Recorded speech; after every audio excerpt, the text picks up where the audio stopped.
Inin DigiCast Negros 10, ang napulo ka mga nagapanguna nga balita sa Negros Island region ang amon idulong sa inyo. Kagaya rin na ang top stories subong adlaw, Abril 3. Mga apektado sa paglupok sang kanlaon, maapat na kabulan sa evacuation centers. Mangunguma sa gawahon sa Victoria City, ginpatay isang armado, NPA nagako sa pagpatay. Lalaki nga naglahog-lahog upod siya mga abyan, nalumos. Nabakal nga duta sang Bacolod sa Barangay Granada, wala na paidalom sa carp. Kag sa good vibes, markahin ang inyong mga kalendaryo, bangod sa kada third Sunday na sang Oktubre, ang Mascara Festival. Initanan sa DigiCast Negros 10.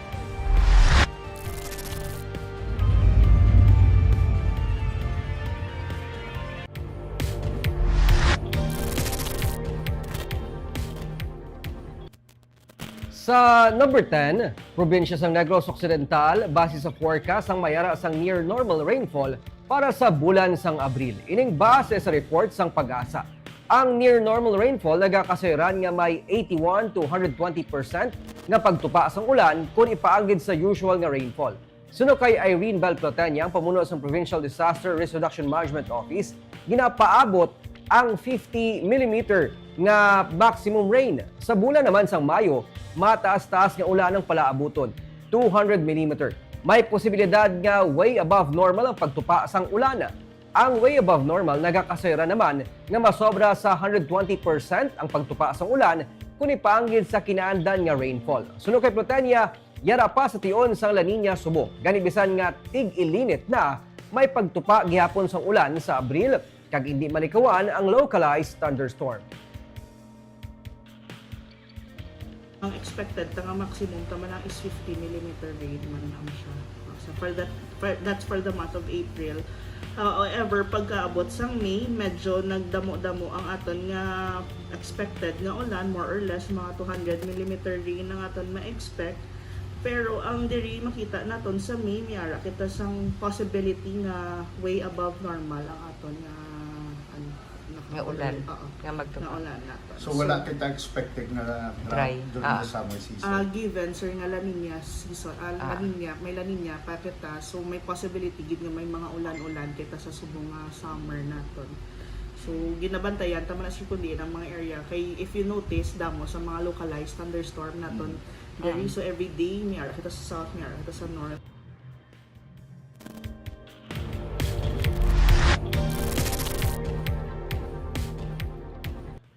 Sa number 9, Bacolod LGU may 1 million pesos nga nakinot sa bulanan nga balayran sang kuryente sa nagsugod operate ang mga solar power installation projects.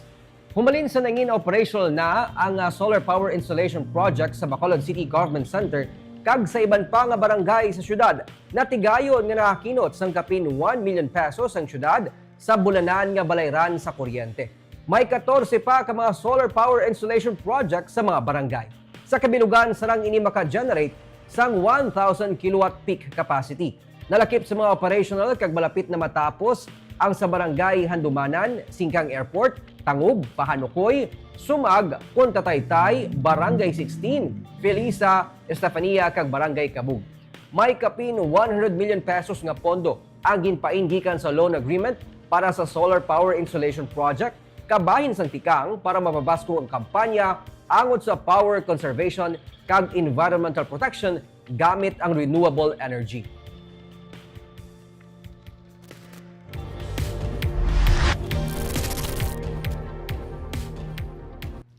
Sa number 8, tatlo ka mga iga-construct nga police station sa Bacolod kinahanglan masuguran antes pa matapos ang tuig.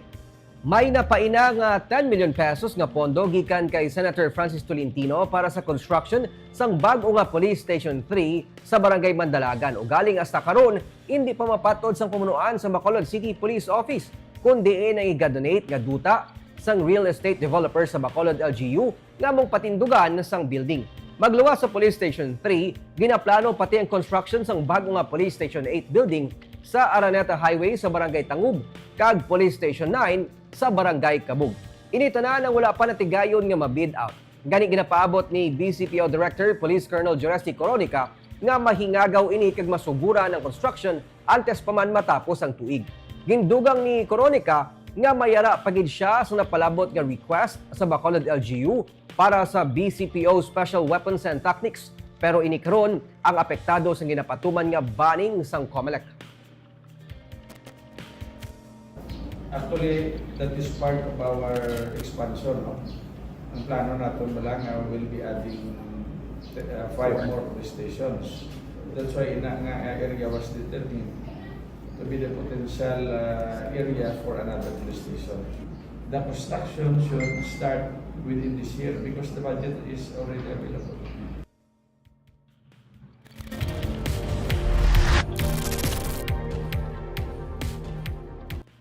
Sa number 7, kadamuon sang insidente sang sunog sa Bacolod ang nagnubo sang 160%.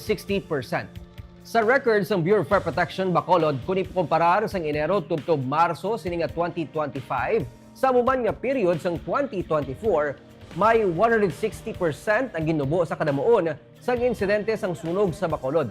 Sang 2024, naka-record ang BFP sang 109 ka mga fire incidents samtang sininga tuig 42 lang. Sininga 2025, may 22 ka mga residential fire, isa ka storage, 3 ka business o kun government office, 2 ka special structures, 5 ka grass fire, kag 5 man ka rubbish fire ang na-record. Suno kay Fire Officer 2 Paul Servano, ang spokesperson sa BFP Bacolod, electrical in nature ang masaming nga rason sa mga sunog. Gani ang BFP kag Negros Power ang nagabuligay para mabutangan sang linya sang kuryente ang mga residente nga nagatap lang sa linya sang kuryente. Subong nga natapos ng Fire Prevention Month, hindi maguntat ang BFP sa pagkampanya kontra sunog.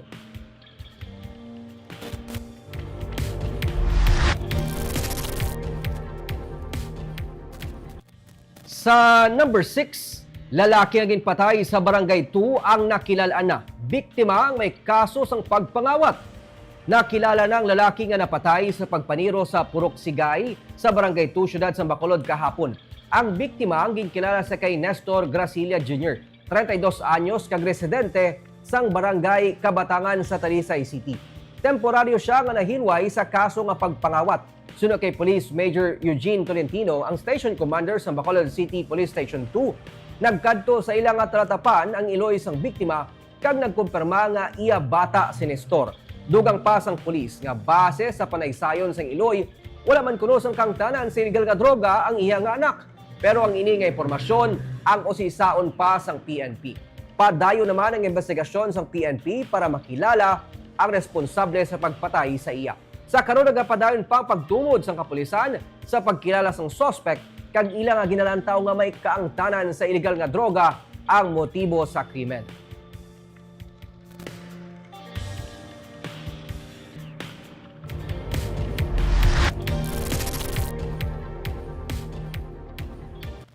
Sa number 5, isa kalalaki ang nalumos sa Barangay Tangub sa Bacolod.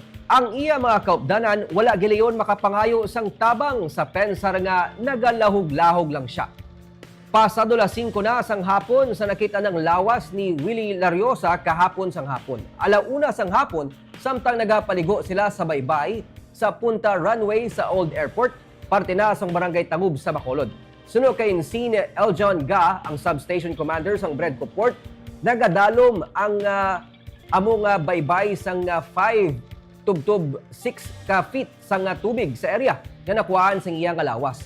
Istorya sing iyang pamilya masami nga nagalahog-lahog si Lariosa nga nalumos siya. Gani hindi na bag-o siya mga abyan kung makita siya nga nagakalumos. Kahapon, tuod-tuod na ang pagkalumos ni Lariosa. Kag ulihin na nga nakapangayo sang bulig ang iyang mga kaupod sa pensar nga nagalahog-lahog pa ini sa gihapon. Dugang pa sang Coast Guard nga masobra 3 man ka oras ang search and rescue operation antes nakita ang lawas sang biktima.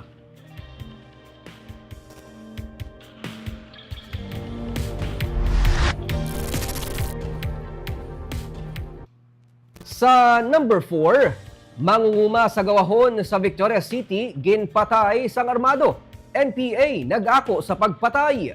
Merkules ang hapon sang gintiro kag napatay ang mangunguma nga si Johnny Montoya sa Barangay 11 sa Gawahon, Siyudad San Victorias. Sunod kay Police Lieutenant Colonel Terence Paul Santa Ana, ang hepe sa Victorias City PNP, 3 ka mga persona ang nagbantay kag nagpalapit sa biktima sa covered court kag gintiro siya sa makapila ka beses. Sunod sa PNP, sa inisyal nila nga investigasyon, posible may kangtanan sa away sa duta ang krimen. May record na abing biktima nga pagpatay siya man nga utod kag paglabo siya nga himata. Sa statement ni Ka Cecil Estrella, ang spokesperson sang Roslyn John Peliacaman sa NPA, ilagin sini nga ilagin siluta ng biktima bangod sa pagpatay siya sini nga utod. Ginaimbestiga naman sang PNP ang pag-ako sang NPA.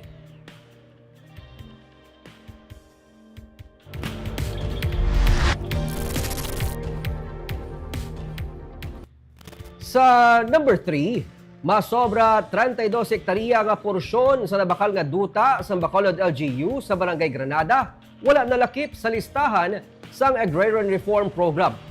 Enero, sagid pa verify sadto sang City Legal Office sa Provincial Agrarian Reform Program Office ang masobra 32 hektarya nga porsyon sang 74 hectares nga duta sa Barangay Granada nga nabakal sang syudad sa Pamilya Ledesma. Ini sa piyak man sa mga ginaligar fake news na nagakwestiyon sa nabakal nga propiedad sang syudad.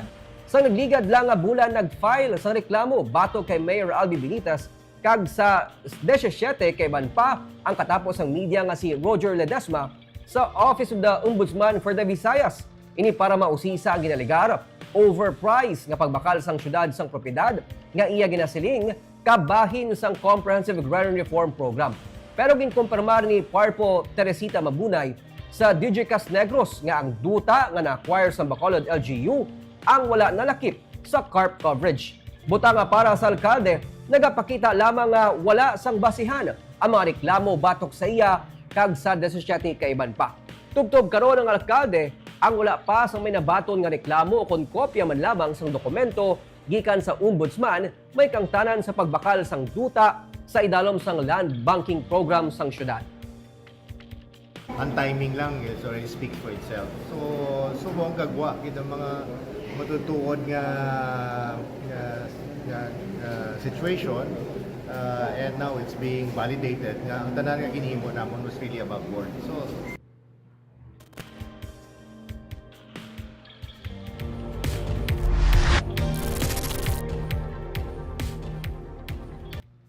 Sa number 2, Regional Director ng Department of Education kag Commission on Population and Development para sa Negros Island Region ang gin-appoint na.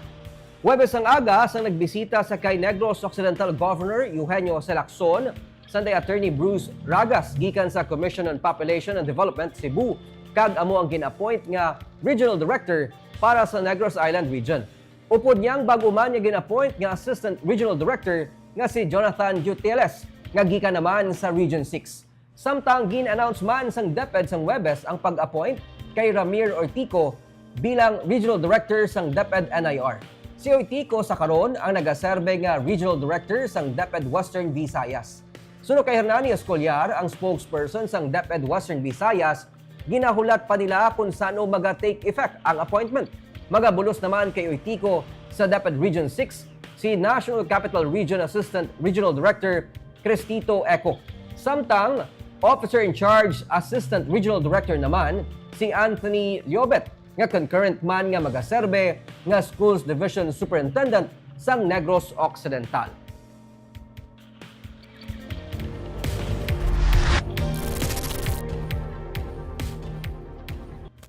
Kag sa numero 1 sa mga balita subong nga adlaw, may pila na lang kaadlaw kag magasukat na sa 4 ka bulan ang pagtiner sa mga evacuation center sa mga pumuluyo nga apektado sang paglupok sang bulkan Kanlaon. Tubtob sa karon, dala sang activity sang bulkan, hindi sa gihapon mapatuod kung san o gid makabalik sa ila nga mga puloy-an ang mga apektado nga pumuluyo. Padayon ang paghatag sang bulig sa mga apektado. Sunod kay Governor Eugenio Selacson, kung maubos na nila gamit ang 50 million pesos nga pondo sa Malacañang, mahimo nga gamito na sang probinsya ang Quick Response Fund budget sang 2025. Nagamit naman sang probinsya ang gikan sa QRF sang 2024.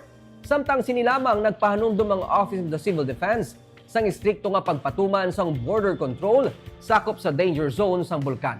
Ginsiling ni OCD Negros Island Region Director Donato Sermeno III nga ipaiwa ang pagsulod sa danger zone kung hindi man lang importante. Damlag pa naghatag sang window kung mga oras ang OCD sa mga mangunguma agud to sila ang tigayon man nga maka-atender sa ilang mga pananom. Ginasulit sang OCD ang pahanumdum agud to maghalong ang tanan. Sining adlaw may 4 ka mga pagbuga nga na-record sa bulkan nga naglawig gikan sa 17 to 85 minutes.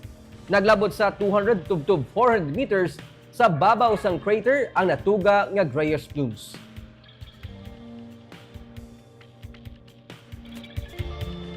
I think there's still a budget for food at least.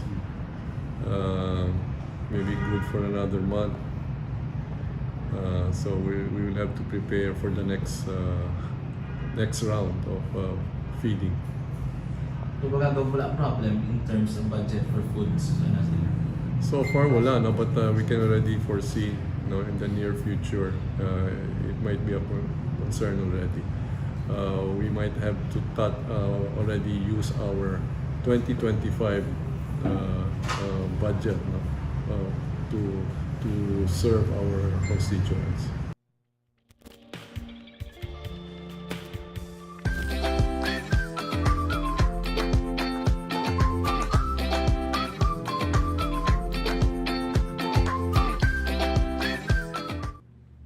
Kag sa Good Vibes, Mascara Festival highlights ang permanente na nga hiwaton sa kada third Sunday sang Oktubre.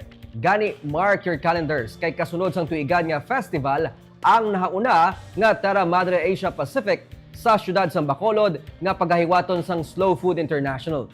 Yari ang report. Masa may apektado mga negosyo sa highlight sa Mascara Festival tungod sa maulanon nga panahon kada ulihi nga semana sang bulan sang Oktubre.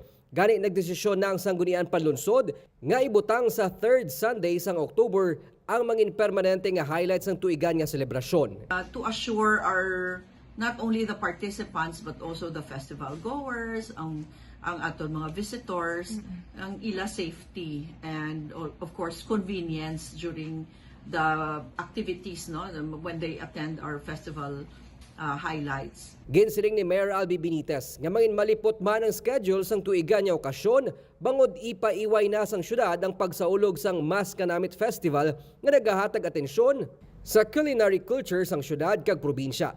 Pero mangin balantayan ang Terra Madre Asia Pacific nga pagahiwaton sa Bacolod upod sa Slow Food International sa bulan sang Nobyembre. We'll have to do away with that because may ara na ta slow food nga maabot ini November. So daw kamutlay man nga may duwa pa sulit-sulit, no? So we will probably give way sa ating Slow Food Festival kay October na sa November man eh. So I think this mascara will have to shorten ang ating festivities. Ang Terra Madre event, isa sa mga global food event nga ginadagsa sa mga turista kag ginapaabot mangin dugang atraksyon sa syudad kada tuig. Kag antes kita magtakop, may pa-shoutout kita kay Kathleen Joy Siocon, kay Sir Andre Tajonera, kay Sir Vincent Herbolario sang Barangay Takuling, Subong man mayong hapon, Ma'am Milagros Pastrana sang Barangay Tangub. Permigid nagatutok sa ato, no? Kay JQ Lapore, mayong hapon sir, watching from New Zealand, may pa-shoutout man siya kay Motmot kag Rafraf Lapore. Kay Ray Tenosan, mayong hapon sir, Ma'am Jobea Janala sang Baguio. Kay Gerardo Marquez, John Rubin, mayong hapon, Romel Gallo, Gloria Bantigue, kag kay Sir Neni Grande. Sang Integrated Farm sa Barangay Inulingan sa Banwa sang Moises Padilla.